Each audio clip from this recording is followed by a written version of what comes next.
And it's amazing how these lessons transcend to investing and all of this stuff. It is such great advice. And when you talk about legacy, and we got into, I know we have a mutual contact, MC Lauscher, and he talks Mhm. about family office and estate planning. That's what I think we're missing in our society is like people think like you just need to gift your kids stuff or you just need them to get the largest possible inheritance for them to love you. But that's not a legacy. No. That is a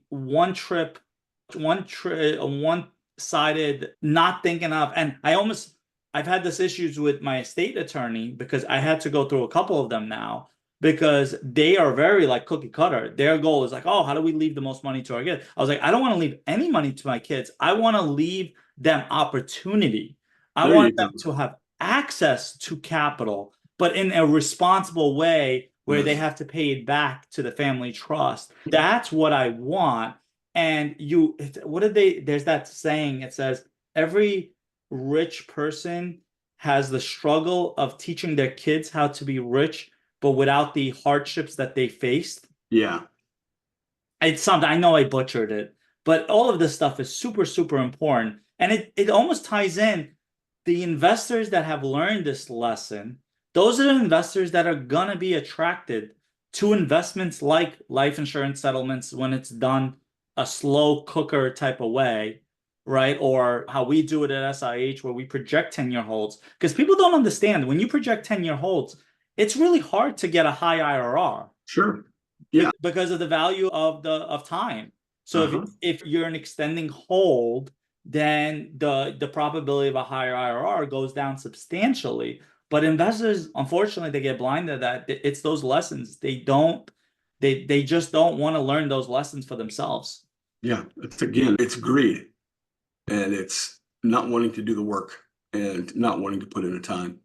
Yeah, it's doesn't say very many good things about our society today. Sure. No, So, I agree wholeheartedly. And that show Hustle, they also had a line, you can't con an honest person. And ah, in our like in our greed, when we looked at like my greed, and I'll say this, my Ponzi scheme, when I invested in, I was greedy at the time because I had my red flags, I had my suspicions, I convinced myself into it, but at that moment that I pulled the trigger on that deal, I was greedy. And those numbers clearly were not honest numbers, and it still fell for it. And yes, sometimes a 7, 8, 9, 10% returns don't look that great, but as long as they're honest, they will mm-hmm. turn out to be great investments in the long It'll term. be fine. Yes. Yeah. Kevin, I don't, this was a great update. I think this went a lot more philosophical than life insurance 2.0.